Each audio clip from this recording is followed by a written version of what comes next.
아멘. 할렐루야. 3월이 되었습니다. 2월은 유난히 올해 2월은 추웠어요, 그렇죠? 3월이 되어서 좀 따뜻해지는가 싶더니 또 오늘 비 오고 눈 오고 하는 소식들이 있긴 한데 그래도 3월이 되었습니다. 즐거운 마음으로 우리 옆에 분들 바라보시면서 우리 안아줄 수 있는 분들 꼭 이렇게 허그해 주시면서 주님의 사랑으로 사랑합니다 함께 고백하며 인사해 볼까요? 네. 우리 역시 가족끼리는 허그하고 그런 거 아닌가 봐요. 네, 우리 인간사님 또 조금 이렇게 감기가 또 심하셔서 몇 주간 못 오셨는데 오셔서 너무너무 감사하고 환영합니다. 미국 세들백 교회에 리워레 목사님이 쓴 책 중에 베스트셀러가 있죠. 목적이 이끄는 삶. 우리 청년들 읽어봤는지 모르겠는데 이 목적이 이끄는 삶을 보시면은요, 하나님과의 관계성에 기반해서 우리의 삶의 모든 영역에서 그분의 계획대로 살아가는 인생이 정말 복된 인생이다라는 것을 골자로 그 책이 우리에게 이야기합니다. 그런데 책의 내용은요, 그런데 사람들이 책을 잘 안 읽어보는 것 같아요. 책은 안 읽어보고 책 제목은 다 알고 있잖아요. 목적이 이끄는 삶. 그래가지고 좀 기독교인들 사이에서도 그런 게 있는 것 같아요. 어쨌든 목표를 정해야 된다. 목적이 이끌어간다. 이걸 좀 자기개발적으로 좀 적용을 해가지고 뭐 학생들 같은 경우에는 어쨌든 내가 몇 점을 맞고 싶으면 목표를 정하고 그걸 앞에 붙여놓고 이렇게 적용하는 경우들도 있더라고요. 근데 사실 그 책이 이야기하는 것은 어쨌든 목적이 있어야 된다는 게 아니고요, 하나님의 목적이 있다. 그리고 그 목적에 합당한 삶을 우리가 살아야 된다라는 것입니다. 그리고 하나님의 그 목적을 이루기 위해서 내게 주신 일들이 있는데 그것을 가리켜서 함께 따라볼게요. 사명. 하나님의 그 목적을 이루기 위해서 우리가 감당해야 되는 하나님의 일들을 사명이라고 합니다. 그리고 그 사명을 우리가 이루기 위해서는 내 힘으로 감당할 수 없죠. 그래서 우리는 기도해야 합니다. 힘들고 어렵고 때로는 무너지고 쓰러지더라도 기도로 뚫고 나아가야 합니다. 오늘은 우리가 읽은 본문의 말씀을 중심으로 예수님께서 우리에게 먼저 보여주신 그 기도의 삶 그리고 사명의 걸음에 관해서 함께 말씀의 은혜를 나누도록 하겠습니다. 지난주에 저희가 주일 설교를 통해서 함께 살펴봤던 내용은 안식일이 끝나는 저녁에 많은 사람들이 이제 시몬의 집으로 몰려와서 우리 주 예수께서 많은 병자들과 귀신 들린 자들을 고치신 내용을 함께 살펴봤습니다. 오늘 그 본문에 이어지는 오늘 본문은요, 이러한 바쁜 와중에도 우리 주님께서 한적한 곳으로 가셔서 그곳에서 기도하셨다라고 기록하고 있는데 35절 말씀을 함께 같이 읽어 보시겠습니다. 새벽 아직도 밝기 전에 예수께서 일어나 나가 한적한 곳으로 가사 거기서 기도하시더니, 제가 목회자가 되고 나서 주변에 있는 우리 목회자가 아닌 친구들에게서 농담 비슷하게 자주 듣는 말 중에 하나는 나는 새벽에 잠이 많아서 목사는 못하겠다 이런 이야기들을 많이 합니다. 교회를 개척하고 나서 이제 월요일부터 금요일까지 새벽 기도를 이렇게 섬기는데요, 사실은 목사님들 중에도 올빼미 형이 있으시거든요. 밤에 막 정신이 살아나고요, 밤에 막 굉장히 스마트해지고 이런 분들이 있어요. 그래서 설교 준비도 밤늦게 하시고 그런 분들도 있으신데, 목사님들 사이에도 우스갯소리로 그런 농담을 하세요. 새벽기도 도대체 누가 만드느냐 그런 얘기를 하시거든요. 근데 여러분, 오늘 본문을 보니까 새벽기도 누가 만드셨어요? 예수님이 원조세요. 그러니까 따지려면 예수님에게 따져야 됩니다. 심야기도 누가 만드셨을까요? 철야기도 누가 만드셨어요? 예수님께서 모범을 보여주셨거든요. 그러니까 뭐 새벽기도, 심야기도, 기도가 힘드신 분들은 예수님에게 물어보시기 바랍니다. 어쨌든 오늘 본문을 보니까요, 우리 주님이 새벽에 아직 날이 밝기 전에 기도하셨다. 그러니까 시간적으로 보니까 그렇게 우리에게 말씀을 합니다. 도대체 주님은 날 밝을 때 기도하셔도 되잖아요. 근데 왜 새벽에 기도를 하셔가지고 수많은 한국계 목사님들로 하여금 힘들게 하시고 밤늦게 뭐 활동도 못하게 하고 잠자리에 일찍 들게 하신 걸까요? 게다가 오늘 주님은요, 그 가장 어두운 그 새벽 시간에 한적한 곳에서 기도하셨다라고 이야기합니다. 날 밝을 때 사람들 좀 많이 다니는 곳에서 기도하셔도 되잖아요. 근데 우리 주님은 왜 가장 어두운 그 새벽 시간에 한적한 곳에서 기도하셨음을 성경은 기록하고 있을까요? 먼저 주님께서 기도하신 장소에 관해서 우리가 함께 살펴보기를 원하는데요, 오늘 본문의 35절 말씀 보시면은 한적한 한적한 곳에 가셔서 기도하셨다라고 기록되어 있어요. 그렇죠? 이 한적한이라고 하는 단어는요, 헬라어로 에르몬이라고 합니다. 원형 에르모스인데, 이 단어가요, 형용사로 쓰이면은 한적한이라고 번역할 수도 있어요. 그런데 좀 더 많이 사용되는 뜻은 황량한, 황무한 이런 뜻이에요. 한적한, 우리가 생각하는, 굉장히 어감이 차이가 많이 나죠. 한적하다 그러면은 오늘 우리가 좀 전에 헌금송으로 불렀던 것처럼 우리 주님께서 시끄러운 곳을 피해서 조용한 곳에서 이런 느낌인데, 황량한 그러니까 완전히 의미가 다르게 오죠. 근데 예수님께서 한적한 곳으로 가셨다라고 할 때 이 한적한이라고 하는 단어는 사실은 조용한 이러한 의미보다는 메마른, 황량한 이러한 뜻을 가집니다. 그리고 이 단어가 명사로도 사용이 될 수 있어요. 이 단어가 명사로 사용되면 뜻이 뭘까요? 광야예요. 그래서 오늘 본문에서 형용사로 사용되었어요. 정확한 뜻은 한적한 장소라는 것이고요. 이것은 사실은 광야를 풀어서 설명한 단어라고 볼 수가 있습니다. 그래서 영어 성경도 우리가 보시면은 ASV나 아니면 이제 ESV 같은 그 성경들을 보면은 원어에 가깝게 이제 번역을 했거든요. 그런 성경들은 이곳을 뭐 사일런트 이런 식으로 번역하지 않고요. 뭐 데저트 내지는 그러니까 사막 같은 뭐 내지는 황량한 이러한 의미를 가진 단어로 번역을 하고 있습니다. 그러니까 우리 주님께서 지금 기도하신 그 장소는 조용한 장소를 뜻하는 게 아니라는 거예요. 오히려 거칠고 메마른, 그래서 사람들이 찾지 않는 그곳 가운데서 운치 좋은 그런 경치가 아니에요. 지금 기도하시는 장면이 굉장히 척박하고 마르고 들짐승들도 나올 수 있는 그런 황무지와 같은, 황야와 같은 그곳에서 우리 주님께서 기도하셨더라는 것이죠. 그런데 여러분, 이 앞서 이 광야의 의미에 대해서 우리가 한번 살펴봤었지 않습니까? 광야는 어떠한 곳이었습니까? 성경에서 연단의 장소였죠. 또 어떤 장소였죠? 시험의 장소였죠. 이스라엘 백성들이 출애굽해서 40년 이 광야 생활을 사실은 이 광야라고 하는 장소가 대표하는데, 그곳에서 이스라엘 백성들을 싸움을 했어야 됐어요. 믿음의 싸움을 했어야 했고, 그리고 약속의 땅 가나안 땅으로 들어가기 위해서 시험을 받고 그리고 거쳐가야 했던 그곳이 광야라는 것입니다. 그러한 광야, 메마른 땅에서 우리 주님이 하셨던 그 기도는 어떤 기도였을까요?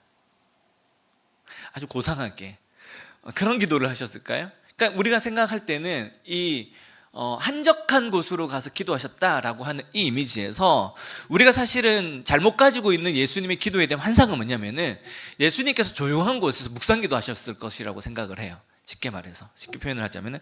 근데 의미적으로 이 단어의 뜻을 살펴보면 예수님의 기도는 그런 기도가 아니었어요. 예수님께서 기도하신 시간 역시 우리 주님의 기도가 치열한 영적 전투의 기도였었고, 고난받는 종으로서, 마가복음의 주제가 고난받는 종으로서의 메시아거든요. 고난받는 종으로서 인내하면서 시험을 치르는 그러한 종류의 기도였음을 우리에게 가르쳐 줍니다. 여러분, 오늘 본문 바로 직전에 기록된 사건들은 다 언제 일어났던 사건이었죠? 안식일에 일어난 사건이었죠. 안식일, 그리고 안식일이 지난 그 저녁에 일어났던 사건들이었습니다. 그렇다면은 오늘 본문이 기록하고 있는 우리 주님의 기도는 무슨 날 이 기도하신 사건을 기록하고 있는 것일까요? 안식일 다음 날 새벽을 의미하는 거겠죠. 그런데 여러분, 성경을 보시면은 안식일 다음 날에 일어난 어떤 사건들에 대해서 기록하고 있는 본문이 거의 시간적으로 시간을 밝히고 있잖아요. 그 일에 관해서 기록하고 있는 사건이 별로 없는데, 너무나도 중요한 한 가지 사건은, 그런데 안식일 다음 날 아침에 새벽 미명에 일어난 사건에 대해서 성경에 기록하고 있는 부분이 있습니다. 그게 무슨 사건일까요? 예수님의 부활 사건이에요. 예수님의 그 부활 사건이 언제 일어났습니까? 안식 후 첫날, 언제요? 낮에 일어났나요? 아니죠. 새벽에 일어났던 사건인 것이죠. 그래서 오늘 이 본문 예수님께서 이 마가복음 1장 35절에서 기도하신 이 장면은 예수님의 부활의 그 다음날 아침하고 굉장히 밀접하게 관련이 되어져요. 그리고 주님께서 십자가에 달려 돌아가셔서 치열하게 그 죽음의 밑으로 내려가서 그 죽음의 권세와 싸워서 이기고 승리하셨던 것처럼 우리 주님은 아직 어두운 새벽 미명, 어둠이 이 땅을 지배하고 뒤덮고 있는 그 시간에 기도로 싸우셨다는 것이죠. 기도로 영적 싸움을 감당하셨다는 것입니다. 어느 곳에서요? 황량한 광야에서 영적인 전쟁을 벌이시고 기도하셨음을 이 한 절의 문장이 우리에게 가르쳐주고 있습니다. 우리 주 예수께서 아직 어두운 새벽에 황무한 그 광야로 나가셔서 치열하게 기도하신 이 한 절의 말씀이 그렇다면은 여러분, 우리에게 교훈하시는 것은 무엇일까요? 우리가 살아가는 우리의 인생의 걸음에도 주님께서 기도하신 이 시간처럼 앞이 보이지 않고 깜깜한 시간들이 있습니다. 그 끝이 있다는 것에 대해서 우리가 머리로는 알고 있지만은, 여러분, 새벽에 새벽기도 나오시는 분들, 요즘은 해가 조금 빨라져서 괜찮은데 겨울에는 새벽에 새벽기도 나오는 이 시간 정말 깜깜해요. 너무너무 깜깜해요. 근데 언제 제일 깜깜하냐면 해 뜨기 직전이 제일 깜깜하거든요. 해 뜨기 직전이 제일 춥고 제일 깜깜합니다. 우리의 인생에도 그러한 시간들이 있어요. 앞이 보이지 않아요. 가기는 가는데, 뚫고 가기는 가는데 이게 대체 언제 끝날지, 그냥 이러다가 내 인생이 망할 것 같고 나는 죽어질 것 같은 그런 깜깜한 인생의 시간들이 있을 수 있습니다. 그때 우리가 뭐 해야 될까요? 기도해야죠. 그렇죠? 그때 여러분, 그런 어둠의 시간들 속에서 그냥 자고 있으면 안 돼요. 그 시간들 가운데 그냥 내려놓고 때가 되면은 모든 것들이 이 또한 지나가리라. 그거 되게 나름 좋은 생각이긴 한데요, 그것만 가지고 있어서는 안 되고요. 이 또한 지나가리라가 여러분 우리의 포기가 되어서는 안 돼요. 포기의 고백이 되어서는 안 돼요. 이 또한 지나가리라 하면서 우리 뭐 해야 됩니까? 기도해야 되는 거예요. 우리 주님이 그러하셨듯이. 그래서 인생이 가장 캄캄하고 어둡고 절망스러운 그 시간, 여러분 절대로 포기하지 않고 우리 주님과 더불어서 기도하시는 저와 여러분들 되시기를 소망합니다. 또 때는 우리에게는 황야와 같은, 황무지와 같은 그런 메마른 시기들이 있어요. 영적으로 너무 메말라 있어서 단 한 톨의 은혜도 내게 주어져 있는 것 같지 않고, 말씀을 들어도 예배를 들어도 찬양을 불러도 우리의 마음 가운데 아무런 감동들이 느껴지지 않고, 내 삶의 수많은 문제들과 어려움들 가운데 우리의 마음이 너무나도 퍽퍽해서 저 광야와도 같이 너무나도 메마르고 고통스러운 그런 시간들, 영적으로 메말라 있는, 그래서 죽을 것만 같은 그러한 시간들을, 그러한 장소를 또 우리가 살아가야 될 때가 있어요. 그러한 시간이 있고 그러한 장소들이 있습니다. 여러분, 그러한 시간들을 지날 때, 새벽에 그 시간들을 지날 때, 광야의 그 장소들을 우리가 걸어갈 때, 그때 여러분 우리가 힘들고 어렵고 외롭지만은 그때 나보다 먼저 앞서 그 시간을 살아내시고 그 장소를 살아내신, 그리고 기도로 그 모든 시간들을 싸워내신 우리 주님을 바라보시는 저와 여러분들 되시기를 소망합니다. 그리고 우리 주님이 그 시간들을 기도로 이겨내셨던 것과 똑같이 우리도 그 시간과 장소들을 기도로 싸워내시고 이겨내시는 저와 여러분들 되기를 소망합니다. 3월이 되었습니다. 지난 2월은 유난히 추웠어요. 그래서 그런지 모르겠는데 우리가 우리의 삶에 있어서도 영적으로 참 많이 움츠러들었던 그런 2월 한 달이었다는 생각이 듭니다. 혹시 그래서 우리의 삶이 움츠러들고 신앙이 움츠러들어서 혹시 주님과 사귐이 있는 그러한 자리들 가운데도 혹시 뜸해지지 않았습니까? 주님과의 그런 인격적인 관계성들이 좀 멀어진 것 같은, 주님과 좀 서먹서먹해진 그런 분들 있지 않으십니까? 여러분, 그게 지속이 되면 영적인 침체로 이어져요. 그게 광야가 되고 그 시간들이 여러분 새벽이 되어지거든요. 여러분, 그러한 영적인 침체와 광야의 시간들은요, 이겨내기 위해서 기도 외에 다른 방법이 없습니다.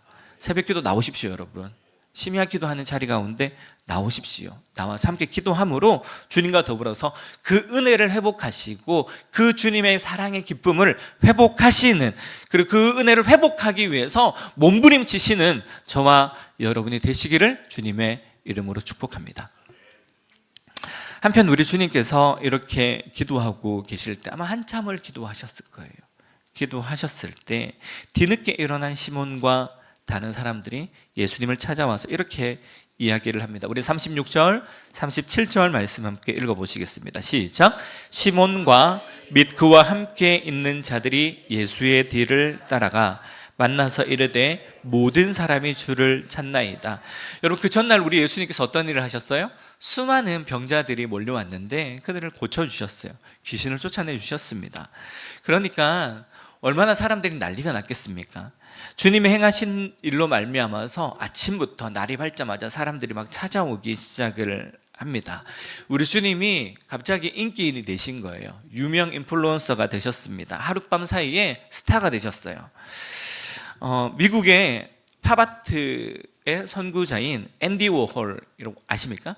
네, 미술 좋아하시는 분들 앤디 워홀 워낙 유명한 분이어서 아실 거예요. 근데 이 앤디 워홀이 시각예술 전반에서 현대미술의 이 아트에 혁명적인 변화를 추구한 인물로 굉장히 유명합니다. 그런데 나중에 한번 집에 돌아가셔서요, 한번 찾아보세요. 인터넷에서 앤디 워홀의 이렇게 작품들을 보면요, 사실 특별한 게 없는 것 같아요. 앤디 워홀의 가장 유명한 작품 중에 하나가 뭐냐면은 마릴린 먼로를 이렇게 색깔 서로 다르게 해가지고 약간 마릴린 먼로 그림에다가 나눠가지고 피카소도 아니고 여하튼 한 그 작품하고, 사실 그것보다 더 유명한 작품이 뭐냐면은 미국에는 이제 스프 깡통이 있어요. 깡통 그림을 이렇게 판화로 찍어내서 여러 개를 이렇게 붙여놓은 그 그림이 있거든요. 그래서 앤디 워홀의 명성을 사람들이 들을 때에는 그 사람이 되게 이런 현대 미술의 새로운 장을 열었다, 막 이런 이야기들이 들리니까 되게 기대하고 보는데, 막상 그의 작품을 보면 사람들의 반응이 어떠냐면 이런 반응이에요. 이런 반응이에요.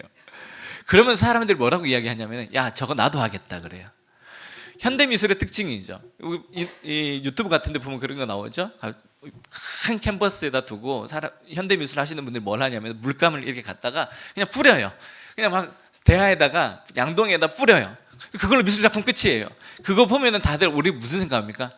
야, 작품 하나 만드는 거 쉽다, 그렇죠? 그런 생각을 합니다. 그래서 앤디 워홀의 작품이 사실은 그 선구자 역할을 했었거든요.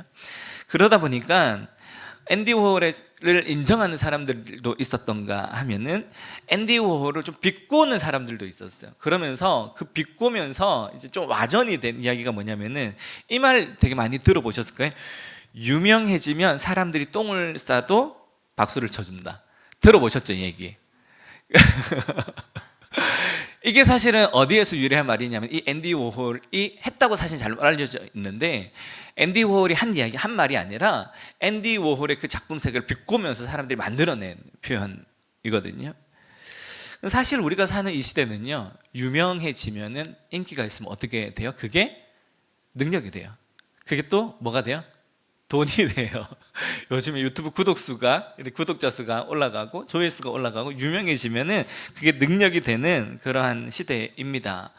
교회도 목회자도 사람들이 목사님 목회 성공하셨네요 라고 하는 평가의 척도가 이렇게 보니까요, 얼마나 유명해졌는가에 달려 있는 것 같아요. 근데 여러분, 우리가 그러한 사람들의 인기에 함몰되어서는 안 됩니다. 특별히 믿음의 사람들은, 특히 더더구나 목회자들은 여러분, 그러한 사람들의 인기와 인정 가운데 절대로 함몰되면 안 됩니다. 남들이 박수 쳐준다고 해서 정말 그거 잘하는 줄 알고 그 자리에 계속 머물러 있으면 안 돼요. 우리 주님이 어떻게 하십니까? 유명해지려고 하시잖아요. 유명해지셨잖아요. 인기를 얻지 않습니까? 사람들에게 인정받고 있지 않습니까? 사실은 예수님께서 그 일을 행하셨던 이 가버나움이라고 하는 동네는요, 갈릴리에서 굉장히 큰 동네였습니다.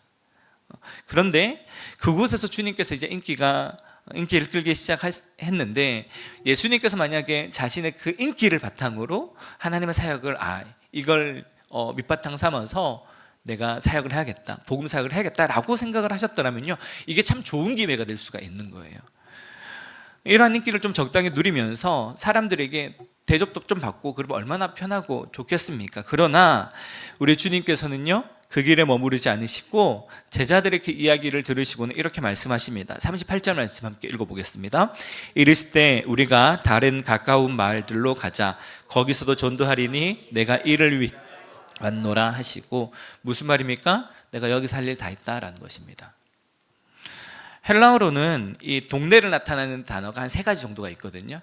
동네 크기에 따라서, 마을의 크기에 따라서 나누어 부르는 단어가 한 세 가지 정도가 있는데, 예수님께서 지금 계신 그 동네는요, 그 세 가지 중에서 가장 큰, 규모가 큰 동네를 가리키는 단어를 사용을 해요. 그러니까 굉장히 큰 동네라는 것이죠. 그런데 38절에 나와 있는 우리가 다른 가까운 마을들로 가자라고 할 때 이 마을에 사용되어진 단어는요, 가버나움보다는 작은 동네를 가리키는 단어를 쓰고 있습니다. 그러니까 더 가깝지만은 작은 동네, 큰 동네 말고 작은 동네로 가서 거기서 내가 전도해야겠다, 복음을 선포해야겠다, 그렇게 말씀을 하시는 것이죠. 여러분, 사람이 뭔가 제대로 하려면 큰 물에서 놀아야 됩니까? 작은 물에서 놀아야 됩니까? 큰 물에서 놀아야 된다고 그렇게 이야기들을 하잖아요. 여러분, 예수님께서 진짜 세상적인 방법으로 사역을 하시고 하나님의 일을 하신다고 할 것 같으면은 가버나움에서 지금 끈 이 인기를 바탕으로 해서요, 입지를 가버나움에서 딱 다진 다음에 어디로 가야 될까요? 예루살렘으로 가야 되는 거예요. 메인 스테이지가 되는 예루살렘으로 가셔야 진출을 해야 합니다. 그래야지 뭔가 큰 일을 이룰 수 있는 거예요. 그리고 실제로 예수님의 제자들은 나중에 예수님께서 3년 뒤에 예루살렘으로 올라가실 때 수많은 무리들이 주님과 함께 따라 올라 예루살렘에 입성하실 때 어떻게 생각했습니까? 이제 때가 왔다. 이제 우리 주님께서 제대로 이 메인 스테이지인 이 예루살렘에서도 갈릴리에서 행하셨던 그 수많은 이적들을 사람들 보여주면은 난리가 날까, 그렇게 기대를 했죠. 근데 예수님께서 어떻게 하셨습니까? 들어가셔서 십자가에 못 박혀 죽으시잖아요. 주님은 그렇게 일하지 않으십니다. 우리 주님은 사람들의 인기에 연연해 하지 않으셨어요. 사람들의 어떤 인정에 연연해 하지 않고 사명의 자리를 향하여 걸어가십니다. 아직 복음을 듣지 못한 마을을 지금 내가 있는 이곳보다 훨씬 더 작은 곳이고 낮은 곳이지만 그곳 가운데 찾아가서 전도하는 것, 그곳에 가서 하나님 나라를 선포하는 것이 나의 사명이라고 말씀하시면서 인기의 자리, 인정의 자리, 유명세의 자리를 즉시 떠나시는 모습을 오늘 본문은 우리에게 말씀하고 있습니다. 그러면서 그 이유를 뭐라고 말씀하시냐면 그것이 내 사명이기 때문이라고, 전도하는 것이 내 사명이기 때문이라고 말씀을 하시거든요. 우리는 여러분 인기의 자리가 아니라 사명의 자리에 머물러야 할 줄로 믿습니다. 그런데 여러분, 오늘 본문에 번역된 전도라고 하는 이 단어가 특별히 이제 이 한국 사회에서는, 한국 교회 안에서 좀 오해가 되어지는 부분들이 많이 있는 것 같아요. 전도가 뭔가요? 사람들을 교회 데려오는 것, 서로 많이 오해되어져 있죠. 근데 전도로 번역되어진 이 표현은 헬라어로는 함께 따로 케리스토라고 하는데, 이것은 선포하다라는 뜻이에요. 사실은 그러니까 전도라고 하는 것은 도를 가르치다, 도를 전하다, 이런 뜻이잖아요. 비슷하긴 한데 조금 달라요. 케리스토는 원래 선포하다라고 하는 그러한 뜻이 있습니다. 그러니까 예수님께서 지금 다른 마을로 가셔서 거기서도 하나님의 나라가 이제 곧 올 거야, 하나님의 나라가 왔어, 정확하게는 이제 아직은 모르지만 십자가 사건 이후에 도래할 하나님의 나라, 하나님의 통치에 대해 선포하러 주님께서 가셨다는 것이죠. 사랑하는 여러분, 저와 여러분도 이와 같이 사명이 있는 그 자리 가운데 주님께서 이 선포하시기 위한 그 사명을 따라서 떠나신 것처럼 사명이 이끄는 그러한 삶을 살기를 축복합니다. 주님의 사명은 선포하는 것이었는데 그럼 우리의 사명은 뭘까요? 마가복음 16장 15절 말씀 함께 읽어보시겠습니다. 시작. 또 이르시되 너희는 온 천하에 다니며 만민에게 복음을 전파하라. 이것이 우리의 사명입니다. 마가복음 16장 15절에서 복음을 어떻게 하라고요? 전파하라라고 말씀하시죠. 근데 이 전파하라는 이 단어가 예수님께서 오늘 본문에서 말씀하신 전도하다라고 하는 단어와 같은 단어예요. 케리스도. 즉 무슨 말입니까? 주님의 사명이 곧 누구의 사명이라는 거예요? 이제는 우리의 사명이라는 것이죠. 특별히 마가복음 16장 이 말씀은 예수님께서 십자가에 달려 돌아가신 후 3일째 되는 날, 곧 안식일 다음 날에 일어난 일들을 기록하고 있는 본문입니다. 마가복음 16장이.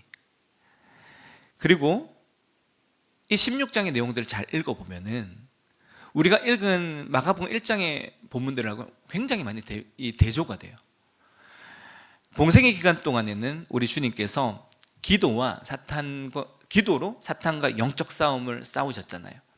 그런데 16장에서 1장에서 기도로 그 매일의 공생의 삶 가운데 이기고 승리하신 그 주님은 마가복음 16장을 가시면요, 십자가에 달려 죽으심으로 죽음의 그 밑까지 내려가셔서 안식 후 새날이 찾아올 때까지, 그 새벽까지 죽음의 권세와 싸워서 이기고 승리하셨습니다. 할렐루야. 그리고 오늘 본문에서 기도하신 후에 아침이 밝아왔듯이 주님의 부활의 아침이 밝아오는 장면이 마가복음 16장에 기록되어 있어요. 그리고 공생의 시절에 우리 주님께서 그렇게 기도의 싸움을 싸우신 이후에 복음을 선포하는 그 당신의 사명을 감당하기 위해서 가까운 작은 마을들로 가시잖아요. 그러셨던 것처럼 이제는 주님께서 그 부활의 안식일 다음날 아침에는 그 후에 뭐라고 누구에게 이 말씀을 하시냐면은 제자들에게 그렇게 말씀을 하시는 거예요. 다른 가까운 마을을 넘어서 온 천하에 다니며 만민에게 복음을 전파하라. 할렐루야. 이것이 우리 주님께서 공생의 기간들 동안에 이 사역이, 이것이 나의 사명이라고 하신 그 사명을 제자들에게 유산과도 같이 물려주신 것이죠. 그리고 제자들이 물려받은 이 유산을 지금은 저와 여러분에게 주님께서 물려주신 줄로 믿습니다. 유명의 자리, 편안한 자리, 안전한 그곳을 벗어나서 사명의 자리, 도전의 자리, 꿈의 자리를 여러분 찾아서 담대하게 발걸음을 내디디시는 저와 여러분들 되시기를 주님의 이름으로 축복합니다. 이것이 믿는 모든 사람들을 향한 우리 주님의 부르심이기 때문이죠. 여러분, 어두웠던 추웠던 2월이 지나가고 이제 새봄이 밝아오는 3월이 되었습니다. 그래서 이 3월에 우리에게 맡겨진 이 사명들을 이제는 우리가 기도의 자리에서 깨어나서 또 이 사명들을 함께 감당하기를 소원합니다. 그래서 3월부터는 소그룹 전도가 다시 시작이 됩니다. 올해는 이제 청년부까지 같이 이제 들어와 있어요. 남전도회와 또 우리 여성순과 청년들까지 한 주간 돌아가면서 전도회 순서들이 있는데, 주중에 주일날 이렇게 하실 수 있으면 주일날 하셔도 좋고, 주일날 못 하시면 토요일이나 되는 시간에 다른 날로 이야기하셔서 해도 좋습니다. 중요한 것은 전도의 비결이 있어요. 선포의 비결이 있습니다. 선포한다는 것은 내 역할이에요. 그러니까 선포하는 거예요. 전도지를 예를 들어서 우리가 나눈다면 전도지를 나누는 거예요. 그런데 그 사람이 상담을 받고 안 받고에 대한 책임은 우리에게 묻지 않으세요. 하나님께서. 우리의 사명은 어디까지예요? 선포하는 것까지 임을 기억하시면서 그 일을 하시기를 소원합니다. 교회적으로는 그래 소그룹 전도를 시작을 할 거고, 두 번째로 개인적으로는 여러분, 우리가 올해는 가을에 우리가 두드림 축제를 할 텐데 전도 대상자를 좀 일찍 정하려고 해요. 그 전도 기간에만 우리가 이 전도 축제 기간에만 정하지 않고, 그래서 다음 주와 다다음 주까지 해서 2주간 여러분들이 기도하시면서 이 예수님의 복음이 필요한 이들 누구인가, 이 소망의 이 예수 복음이 필요한 내 주변에 있는, 먼저는 가까이 있는 작은 마을부터 살펴보세요. 내 가족들, 내 일터, 그리고 나의 지인들 가운데 살펴보시고, 또 더 나아가서 천하 만민에 이르기까지 우리가 복음을 전하고 이 예수님의 소식을 전해야 되는, 들어야 되는 그러한 사람들이 누가 있을지 여러분 생각하시고, 다음 주에는 우리가 작정하면서 함께 하나님 앞에 올려드리는 시간들을 가지기를 소원합니다. 왜냐하면 그것이 우리의 사명이기 때문이죠. 오늘 설교를 정리하겠습니다. 여러분, 우리 주님과 같이 아직 어두운 시간, 메마른 광야와도 같은 우리의 삶의 한가운데서 다시 일어나서 기도하시는 저와 여러분들 되기를 소망합니다. 날이 밝을 때까지 기다릴 시간이 없어요. 여러분, 어둠의 권세가 강력하면 강력할수록, 메마르고 황무하면 황무할수록 더욱더 그 시간 그 장소에서 우리는 기도로 그 시간들을 이겨내야 할 줄로 믿습니다. 그리고 사명의 자리, 왜냐하면 우리가 나아가야 되는 사명의 자리가 있기 때문입니다. 그 사명의 자리에서 예수님의 복음을 선포하는 입술과 삶이 되시기를 축복합니다. 예수님의 나의 능력이라고, 그리고 너의 소망이라고 담대히 우리 주변에 주님의 복음이 필요한 이들에게 선포하시는 저와 여러분의 삶이 되시기를 주님의 이름으로 축복합니다. 함께 기도하시겠습니다. 사랑과 은혜가 풍성하신 하나님 아버지, 은혜를 감사드립니다. 주님과 같이 기도하게 하시고 주님과 같이 복음을 전하는, 선포하는 우리가 되게 하여 주시옵소서. 감사드리며 예수님의 이름으로 기도드립니다.